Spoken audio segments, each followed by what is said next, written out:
North Korea this morning fired multiple cruise missiles into the sea for the third time in less than a week.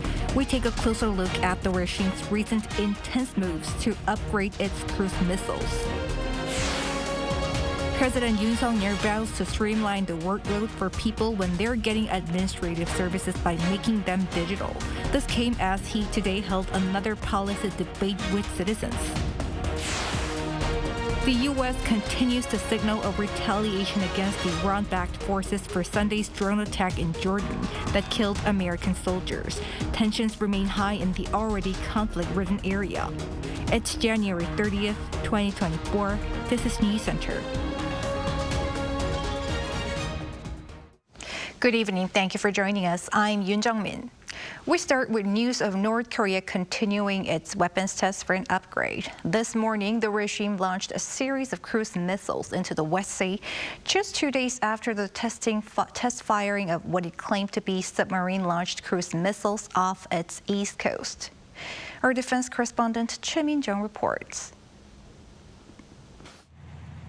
North Korea has fired another round of cruise missiles, this time off its western coast. South Korea's Joint Chiefs of Staff detected the launch of several cruise missiles at around 7 a.m. Tuesday into the West Sea. Our military has been closely coordinating with the U.S. to monitor additional signs of North Korea's provocations while strengthening our monitoring and vigilance. This is the third cruise missile launch in less than a week. On the 24th, North Korea test-fired a newly developed strategic cruise missile named the Bulhwasal 3-31 for the very first time from a ground launcher toward the West Sea. And on the 28th, the same cruise missiles were launched from a submarine off its eastern coast. The type of cruise missile used for Tuesday's launch is unknown, but they're anticipated to have flown 1,500 to 2,000 kilometers. South Korean military officials and experts believe the test is aimed at enhancing the performance of the newly developed weapon system. Firing cruise missiles toward the West Sea and the East Sea from land and sea is proof that improving the performance is important. North Korea is probably conducting final performance tests ahead of the actual deployment of this cruise missile. Professor Yang Mu-jin at the University of North Korean Studies added that cruise missiles are cutting-edge weapons in terms of their accuracy and maneuverability and could potentially neutralize Seoul and Washington's defense strategy, adding that the government should continue to strengthen deterrence centered on the Seoul-Washington alliance, but should also refrain from neglecting dialogue. Choi Min-jung, Arirang News. Meanwhile, in the U.S., National Security Advisor Jake Sullivan and NATO Secretary General Jens Stoltenberg met on Monday to share their concerns over military collaboration between North Korea and Russia. During talks in Washington, the two officials acknowledged that arms transfers would further assist Russia with its warfare in Ukraine. Stoltenberg is in the U.S. to address continued support for Ukraine ahead of the NATO summit to be held in Washington this coming July. Shifting our focus to Sunday's deadly drone attack in northeast Jordan, Washington has reiterated its commitment to react to hold those accountable. It says it does not want an escalation of war in the Middle East, but tensions remain high in the already conflict-ridden area. Song Yoo-jin reports. For the second straight day, the United States has said that it does intend to respond to Sunday's drone attack that resulted in the deaths of 3 U.S. soldiers and injured more than 40 at its Tower 22 military base in Jordan. Washington has been blaming Iran-backed militant groups in Iraq and Syria. On Monday, Secretary of State Antony Blinken issued another stern warning. So the attacks that have taken place since October on our forces, on our personnel, in both Iraq and Syria have been conducted by groups that are aligned with Iran and indeed are supported by Iran, funded by Iran, equipped by Iran. We will respond decisively to any aggression, and we will hold responsible the people who attacked our troops. Iran, on the other hand, is denying any involvement. Repeating baseless accusations against Iran is just a conspiracy from some countries. Some analysts anticipate a more robust American response compared to its previous retaliatory strikes in Iraq and Syria. Iran-backed militants have targeted U.S. military facilities in Iraq, Syria, and Jordan more than 160 times since the start of the Israel-Hamas war last October, but Sunday's strike marks the first instance where fatalities have occurred. Even before Sunday's attack, several Republican lawmakers had called for a direct strike inside Iran. However, as of now, it seems unlikely that this will happen. We are not looking for a war with Iran. We are not seeking a conflict with the regime in a military way. And as I said in the opening, we're not looking to escalate here. Kirby also assured that Washington's response would not affect the ongoing ceasefire negotiations with Hamas to release more hostages from the Israel-Hamas war. All this comes as new details of Sunday's drone attack emerge. Citing unnamed U.S. officials, CNN and the Associated Press report that the drone may have been mistaken for an American one returning to the base around the same time, potentially causing a delay in the U.S. response.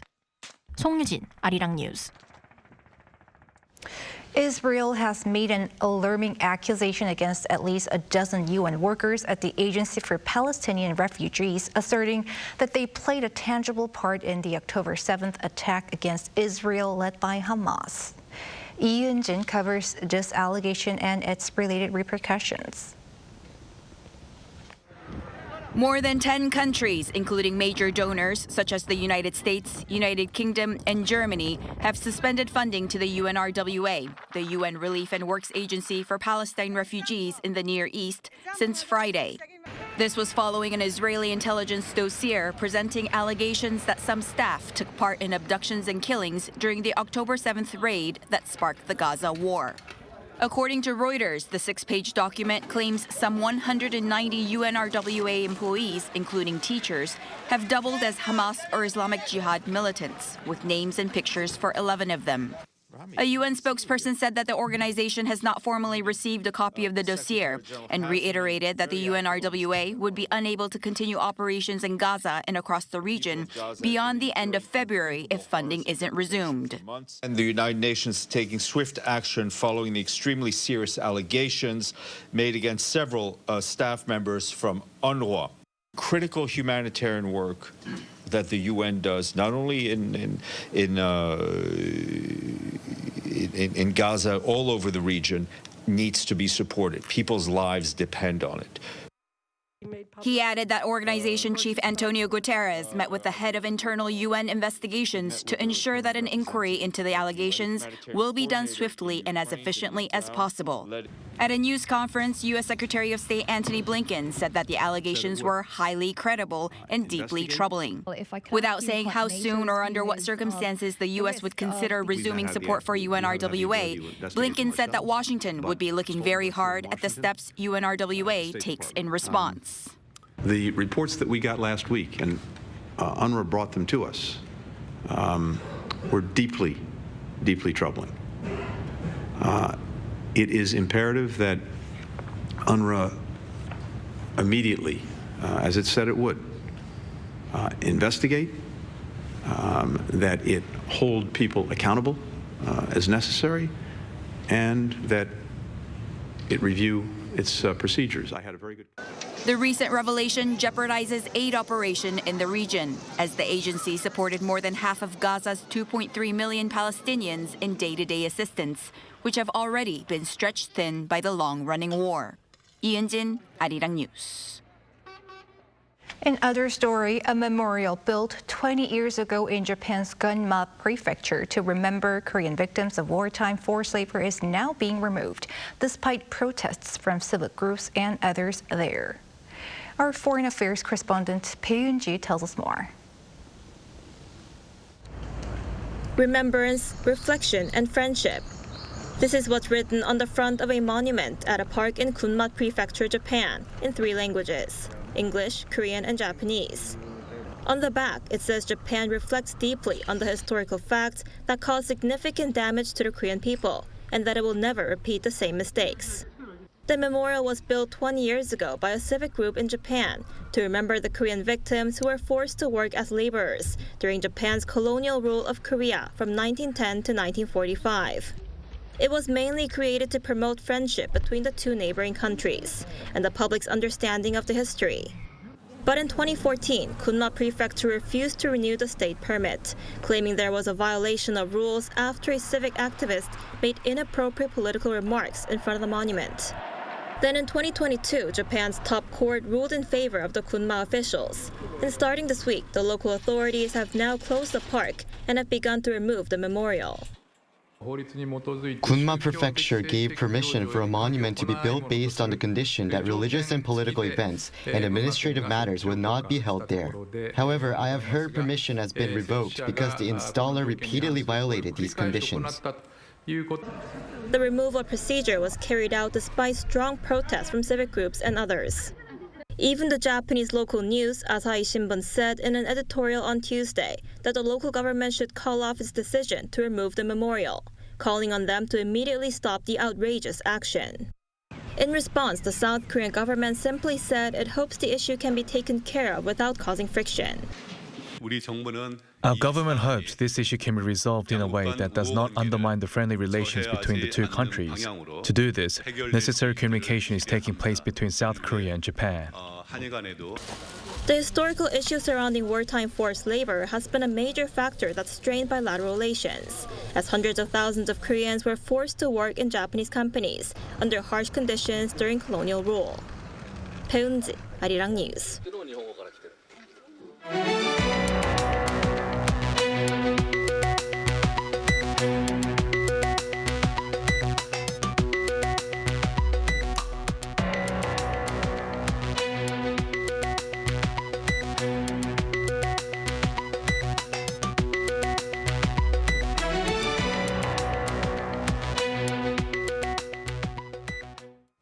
On the local front, at another livelihood policy debate session, President Yoon this time vowed to streamline the workload for people when they're getting administrative services by making hundreds of services fully digital over the next 3 years.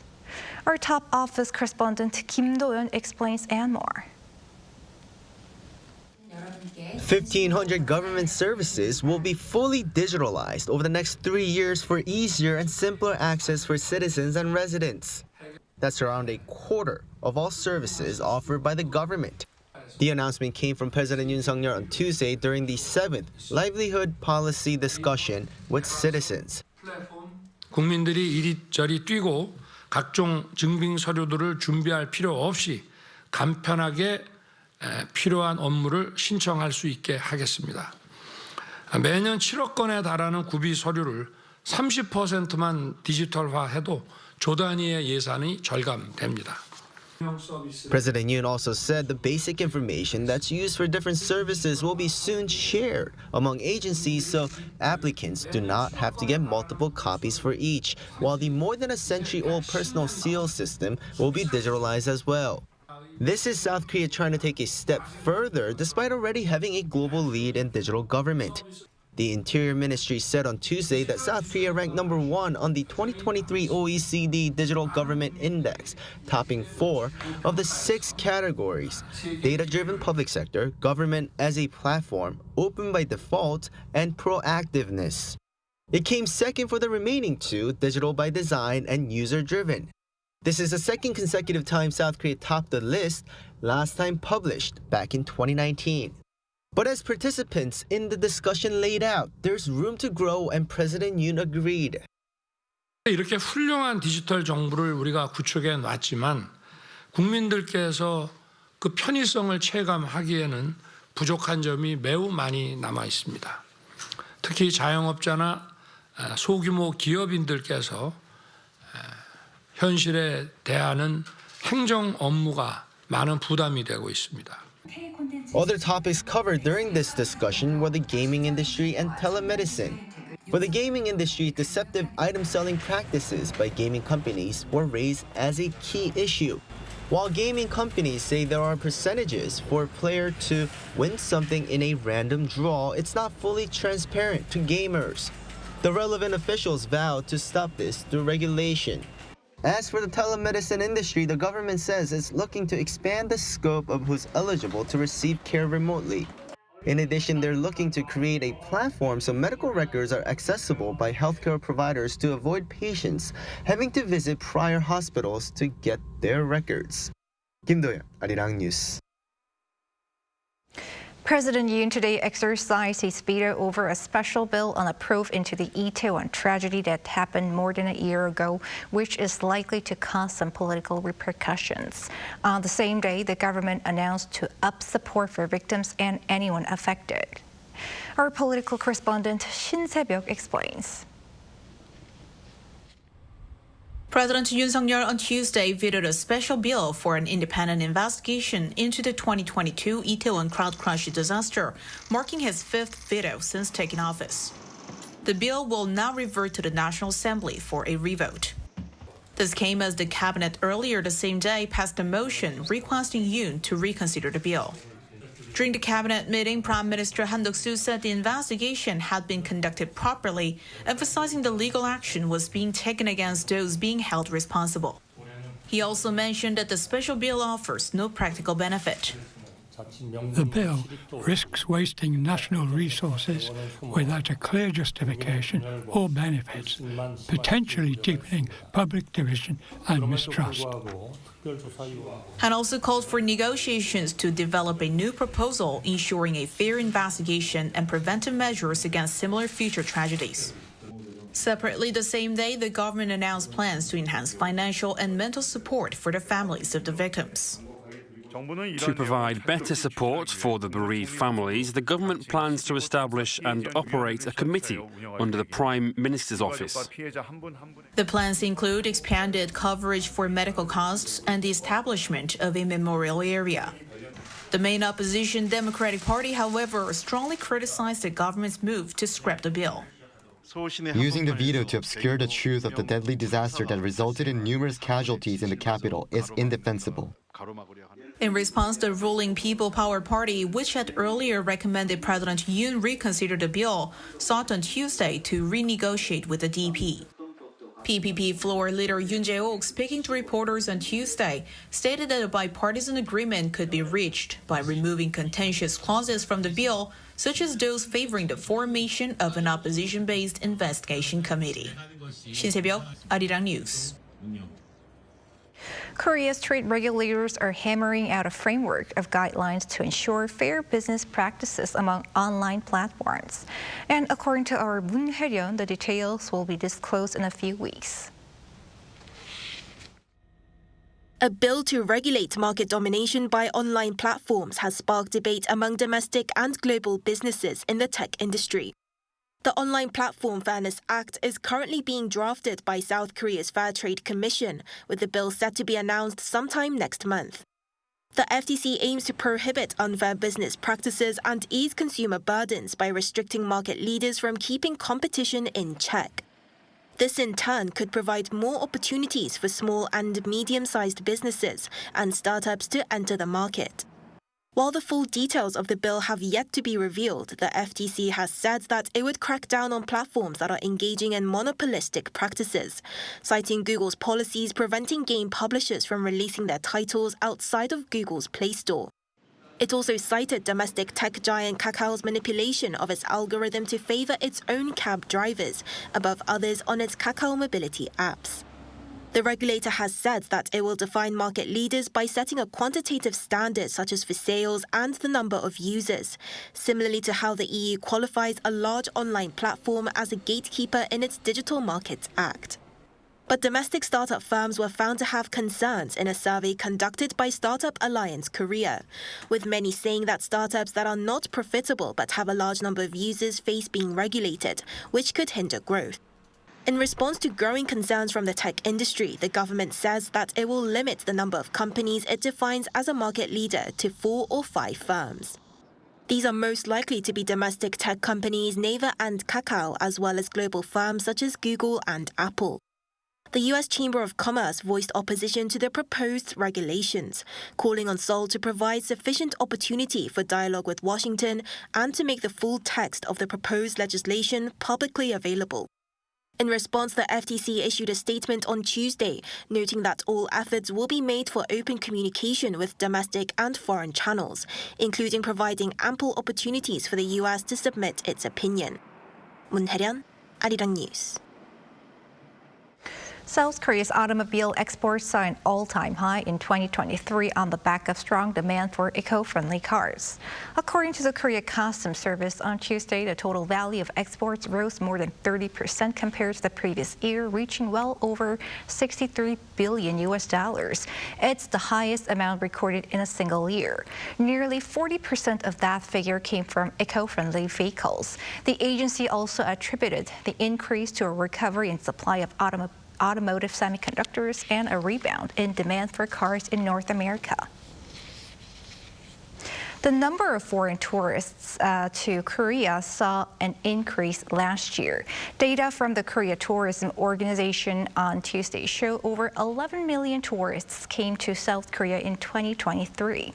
This number represents an increase of up to 63% of pre-COVID-19 levels in 2019.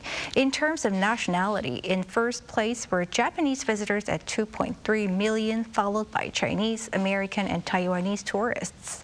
Since last July, the number of visitors has exceeded 1 million per month for 6 consecutive months. Moreover, tourism revenue increased by over 26%, reaching around $13 billion compared to the previous year.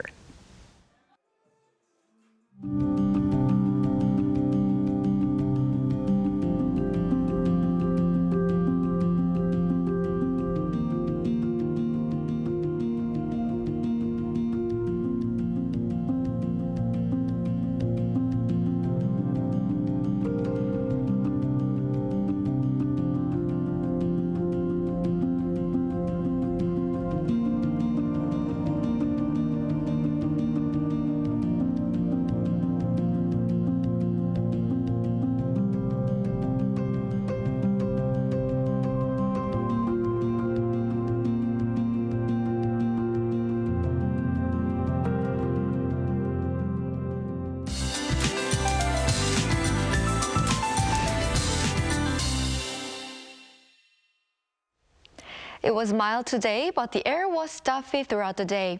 This ultrafine dust will consist tomorrow. As the atmosphere stagnates, the Seoul metropolitan area, Yeongseon, Gangwon-do, and Chungcheongdo provinces and Daegu are expected to have bad levels of ultrafine dust tomorrow. Please wear a fine dust mask when you go out.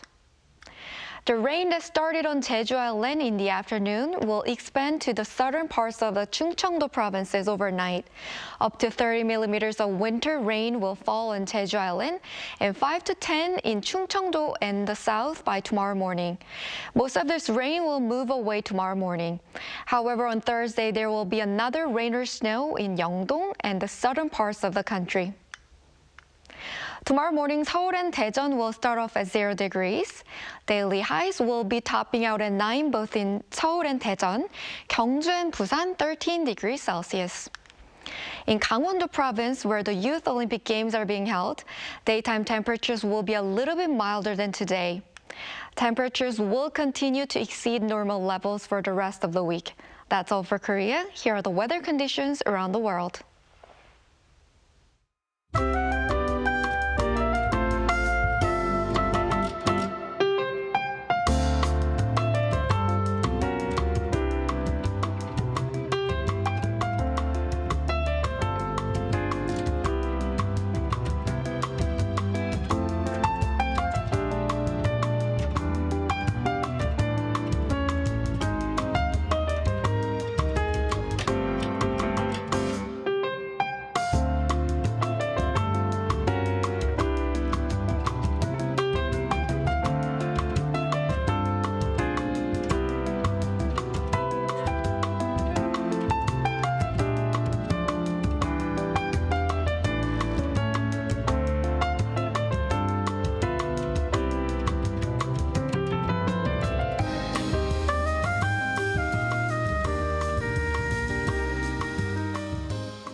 And that is Newscenter for tonight. Thank you for watching. A panel session coming up.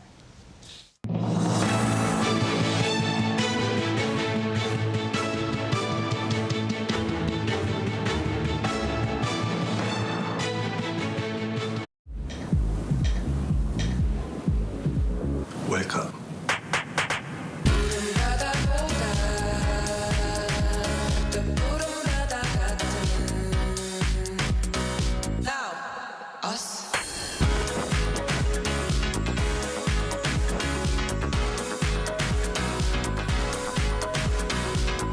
엄청난 에너지를 춤으로 뿜어내는 나라. 감당할 수 있겠니? 한국에 오면 먹어야죠.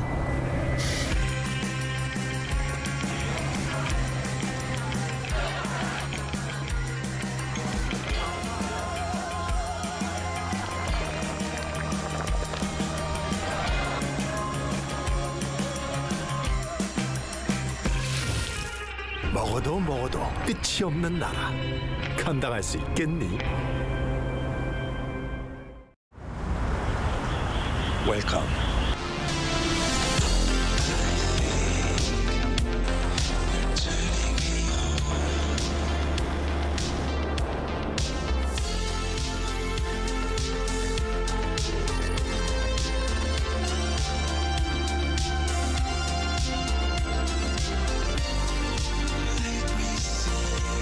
(24시간) 불이 꺼지지 않는 나라. 감당할 수 있겠니?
시인은 가장 이 시대의 고통스러운 그런 존재들에게 찾아가고 또 그런 고통을 함께 알아내고 그것들을 자기의 몸과 언어로 표현하는 사람이다. 그래서 앞으로도 저는 그런 자리에서 그런 시를 쓰려고 합니다. 저는 대한민국의 시인 나희덕입니다.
everyone. Welcome to Within the Frame. I'm Kim Bo-kyung. After a Russian military jet crashed near the Ukrainian border, both Ukraine and Russia have been accusing each other, offering conflicting versions of their own. The plane reportedly had Ukrainian war prisoners on board, and with many unanswered questions, Moscow has raised doubts about future prisoner swaps. Meanwhile, though the Kremlin has denied it, Putin reportedly sent signals to the U.S. about ending the Ukrainian war, while the Biden administration is already reportedly recalibrating its strategy and has given up on the idea of Ukraine reclaiming its territory. How are diplomatic dynamics around the Ukrainian war developing? For more on this, we invite Professor Min Jung-hoon from the Korea National Diplomatic Academy into the studio. Welcome to the show, Professor Min. Yeah, my pleasure. And we also have Professor Matteo Legrenzi from Ca' Foscari University of Venice. Good to see you, Professor Legrenzi. It is good to be here. All right, let's first talk about the plane crash that reportedly was carrying Ukrainian prisoners of war. Now, both Ukraine and Russia have been trading accusations. How did you see each side's claims? Well, as you mentioned, it's not still clear who is responsible for the crash of the plane. And the Russian military transport plane, as you know, carrying the Ukrainian prisoners, crashed near the Ukrainian border. And the Russian government announced that the plane was carrying 65 Ukrainian prisoners who were being transported for exchange, as well as 9 Russians. And it's not still certain what caused the incident. Although the investigation committee was sent to the scene to find out the cause of the incident. Meanwhile, the media reported that the plane seems to be shot down by anti-craft missiles. And some argue, primarily on the Russian side, that Ukraine shot the plane down to prevent the prisoner exchange and blame Russia. And there has been no official statement from Ukraine, but the media also reported that the Ukraine military shot down a Russian transport plane, which was carrying the missiles, not prisoners. So it seems that Ukraine faces difficult situations in terms of who is responsible for the incident. But anyway, we still need to see what actually happened in the incident. Meanwhile, it seems to be clear that the incident created another hurdle for Russia and Ukraine to communicate, to make a progress towards the finding an exit for the war. All right, I see. They're, for now, just blaming each other around this incident. Now, Professor Legrenzi, to address this issue, the UN Security Council convened an emergency meeting. And though both sides are calling for an investigation, the UN political chief said the organization is not in a position to verify the circumstances around the crash. Is there no chance at all of an investigation taking place? Well, it is a truism that the first casualty of war is the truth. And this seems to be the case even this time. I mean, it is very difficult to see the investigation going forward. I mean, this is a war zone. Both sides have been trying to spin the news in a direction that is good for their image and from their point of view. So I think sincerely, it's going to be very difficult to get to the bottom of this. But as my distinguished colleague already said, this creates another difficulty, another hurdle in what is already a very difficult and very sort of bloody conflict. So more bad news from this point of view. All right, I see your point. Now, Professor Min, some are worried that even the minimum level of humanitarian cooperation is now going to be suspended. And in fact, Kremlin also raised questions saying that nobody could say how this plane crash should actually affect the prisoner swaps in the future. What's your view on this? Yes, basically I think that Russia will continue to be aggressive to figure out how the plane crashed and who is responsible for the incident. And considering the 9 Russians lost their lives in the incident, the Russian government needed to let its people know about what actually happened in the incident. In addition, I think the Russian government is taking advantage of the incident to blame Ukraine. It seems that currently Russia is dominating the war after Ukraine's counterattack failed last year. So if Ukraine possibly accept that it shut down the plane and killed its people by mistake, Russia will blame the Ukraine hard and take advantage of the situation to mobilize public opinion about the war. And there is also a possibility that the incident will make Ukraine harder to ask for the international support for the war. Anyway, it seems to be clear that as the war prolongs, Ukraine is facing tougher situations. So it could be plausible to expect that the war will end in Russia's favor in the future. I see. Tougher situation for Ukraine. Well, up until now, we have been talking about plane crash, but let's talk about some of the reports that have been released. And for this, Professor Legrenzi, Bloomberg recently reported that Russian President Vladimir Putin reached out to the U.S. about talks to end the war in Ukraine. Now, though the Kremlin denied it, do you see any possibility of this being true? And if so, what could be Russia's intentions behind this? Well, channels of communication are, of course, always open. And from a Russian point of view, the end of a war that freezes the situation according to the current line of control would be very advantageous. However, I doubt this will happen. I mean, Ukrainian resistance to the idea is still too strong. The current American administration will not force a solution on the Ukrainian side, so on the Ukrainian allies. So things may change if there is a new administration in place after the next presidential elections in November. But for now, of course, contacts continue. But I think it's difficult to see the current situation, the current line of control being frozen, which is, of course, what Russia would aspire at this point in the conflict. All right, I see. Well, we are going to talk about what's going to happen when the new administration actually comes into the White House. But before that, Professor Min, according to the Washington Post, the White House is working on a new strategy regarding this Ukraine war that does not involve reclaiming the occupied territories.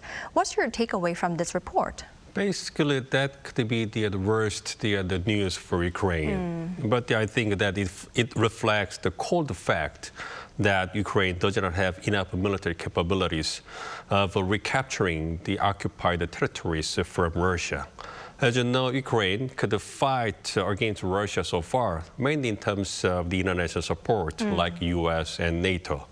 But as the war prolongs, it is getting harder for those countries to provide the military and finance support for Ukraine.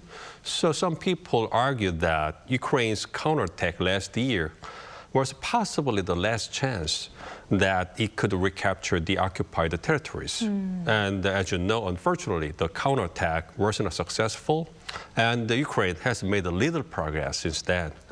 Of course, it is likely that the Biden administration continues to send support for Ukraine, at least until this upcoming November election, although it's not clear whether it could persuade, the Biden administration could persuade the Republican Congress to secure additional funding for Ukraine.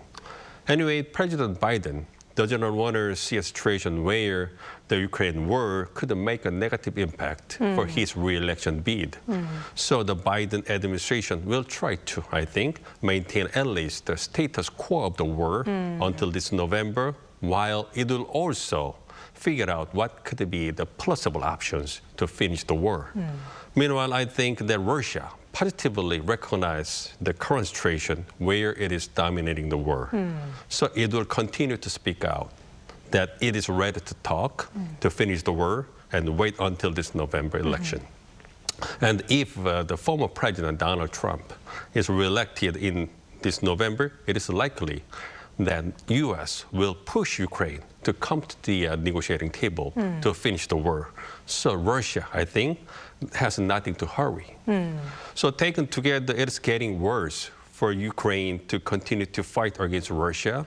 And there is a growing possibility that Ukraine will be forced to accept the situation where it will sign a peace treaty without recapturing occupied territories from Russia. All right, I see your point. Well, staying on the U.S. politics, Professor Lagranzi, with the U.S. presidential election coming later this year, some point out that Putin would not seriously consider ending the war as Trump could withdraw Washington's support from Ukraine if elected. Now, how would the White House's policy actually change if Trump returns? Yeah, thank you for this question. I agree with my colleague. This is a crucial question. The U.S. presidential elections will be a turning point in terms of the war in Ukraine, or at least could be a turning point, because at the moment it makes no sense for President Putin not to wait this out and see what happens. Because if President Trump gets elected, the scenario will change drastically. Ukraine will probably be forced to settle for less. President Trump has already made this clear during his electoral campaign, and many Republican leaders in Congress have also agreed with him. So it makes sense for President Putin to wait up until November and hope that President Trump gets elected, because then Ukraine will be most probably forced to settle for less. All right, so Trump coming back to the resolute desk would be the turning point for the war, and Putin would be highly likely to wait until that happens. All right, Professor Lagranzi. That is correct, yes. All right. Well, Professor Min, I'd like to also tap on the Russia-North Korea ties now. Handwritten Korean characters were actually on a ballistic missile Russia fired into Ukraine. Based on this, what can we say about the arms transactions between Russia and North Korea? Well, personally, I think that North Korea is improving its military capabilities based on its cooperation with Russia nowadays. But traditionally, China was a more important partner for North Korea than Russia for its survival. But nowadays, China does not want to improve its military cooperation with Pyongyang, mainly because of its international standing and its strategic competition with the United States. So North Korea does not like China's reluctant positions nowadays, and instead it is fully taking advantage of its cooperation with Russia. And since the Ukraine war broke out, it has improved its military and economic cooperation with Russia. And it seems that North Korea has provided ammunition to Russia, and in return, it has received economic aid, military weapons, and technological advice from Russia.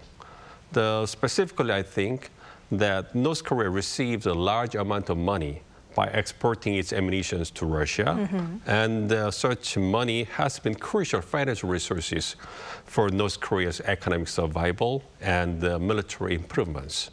And Russia also provides technological advice like one-point lessons for military spy satellites. And overall, it helps North Korea resolve its technological difficulties to enhance its military capabilities, such as the ballistic missiles and ICBMs. In addition, Russia is one of the permanent U.S. Security Council members, and it helps North Korea continue to make military provocations by standing against the international community's efforts to put additional sanctions against North Korea along with China. Meanwhile, Russia seems to welcome the North Korea's military and diplomatic support for Moscow in the Ukraine war. And with North Korea's ammunition, Russia could make up its ammunition shortage, and it could also show off to the international community that Russia isn't alone in the war. So overall, these situations show that the two countries, North Korea and Russia, are in the win-win situation. And therefore, their military cooperation will be maintained or strengthened for some time. All right. But Professor, this makes me wonder, I mean, North Korea has been enjoying the strengthened ties with Russia because of Ukraine war, right? If it is highly likely that this war is going to end with a peace treaty signed by both Russia and Ukraine, how would the ties between Russia and North Korea become? We need to see what kind of the strategic environment will change after the Ukraine war. Basically, North Korea will continue to maintain its military cooperation with Russia, But there is a possibility that Russia will have a little different strategic considerations in relations to its relations with North Korea. But basically, Russia needs to have more friends and partners in competition with the United States. And Russia will also strengthen its cooperation with China. And China also have the strategic considerations in enhancing each cooperation with its friends and partners like Russia, China, and Pakistan, Iran. So basically, these countries will maintain their cooperations, but in detail, the situation will possibly change as the strategic environment they face will change. So we'll see. All right, I see. Now, Professor Legrenzi, let's stay on North Korea here. The U.S. deputy spokesperson expressed concerns, saying that North Korea's armed support to Russia would prolong the war in Ukraine. How likely is that? This is actually true, and it points to a much larger question that Professor Min already correctly addressed. I mean, the strategic environment has changed, and I would go even further. I would say that the whole environment when international relations is conducted has changed, because what has changed is the balance between offense and defense in military conflicts all around the world. It takes $1 million missile to shoot down a $15,000 drone. So this creates a different environment for the conduct of international relations. Something similar has happened before World War I and at the time of the Napoleonic Wars. So the only answer to these drones is deterrence, but that is very difficult to establish, not just in Ukraine, but also throughout the Middle East, in the current conflicts that beset the Middle East. So I agree with you, I agree with Professor Min, and I would point to this sort of like a new balance between offense and defense to sort of highlight how these conflicts become much more difficult to manage and to resolve. All right, I see your point. Now, Professor Min, I'd like to also tap on how Russia issued a warning against Seoul. Its foreign ministry said that support for Ukraine in a reckless manner would jeopardize the relationship between the two countries. But what does it mean by reckless, and what is Moscow's concerns right now? Well, as you mentioned, the Russian government issued a strong warning regarding South Korea's position to support Ukraine by saying that the South Korea's support for Ukraine in a reckless manner could lead to the collapse of the relationship with Russia. But it did not specify exactly what the reckless action were to be. But it also pointed out that South Korea's the defense ministry talked about the need for direct military support for Ukraine, including lethal weapons. So I think that Russia blames basically the South Korea for putting economic sanctions against Russia, and more importantly, it sends a strong warning to Seoul for the possibility of South Korea's direct military support for Ukraine, like sending the ammunition to Ukraine. But meanwhile, I also think that it is about time for both countries to make more effort to manage their relationships diplomatically. As you know, South Korea-Russia relations or the cooperation has been declined since the Ukraine war broke out. But I think Russia still want to maintain its relationship with South Korea. And considering Russia's traditional influence over the Korean Peninsula and nowadays improving its military cooperation with Pyongyang and Russia's importance in terms of economic security and the current situation of the Ukraine war, that Russia is dominating the war. So I think South Korea also needed to pragmatically manage its relations with Russia. So I hope that diplomatic communications between the two countries will be more active, silently at least, to manage their relations in the coming months. All right, so it's about time for South Korea to manage ties with Russia because Russia is strengthening ties with North Korea right now. All right, Professor Legrenzi, I'd like to ask your opinion as well. How should South Korea manage sour ties between Seoul and Moscow? Well, I agree with Professor Min, and one is always hesitant to sort of give advice about these things. But if we look at the Republic of Korea and the way it has been so good in the past at managing the relations with China, which is the main sponsor of North Korea in the international environment, I think that this challenge of the relations with Moscow can also be managed quite well. I mean, it is not beyond the capabilities of an excellent Korean diplomatic service. It is, of course, true at a larger level that the Republic of Korea is more and more a protagonist on the global stage. And, with power comes responsibility. So this is not going to be an easy challenge, but it is, in fact, the other side of the coin from being so much more of a protagonist on the global stage, really a GPS country. All right, I see. Well, thank you for your advice, Professor Legrenzi. Now, I'd like to ask many more questions, but unfortunately, this is all the time we have for today's edition. Thank you, Professor Min and Professor Legrenzi, for your time and insights. We really appreciate it. Thank you. Thank you. All right, that's all for Within the Frame tonight. Thank you for watching, and goodbye.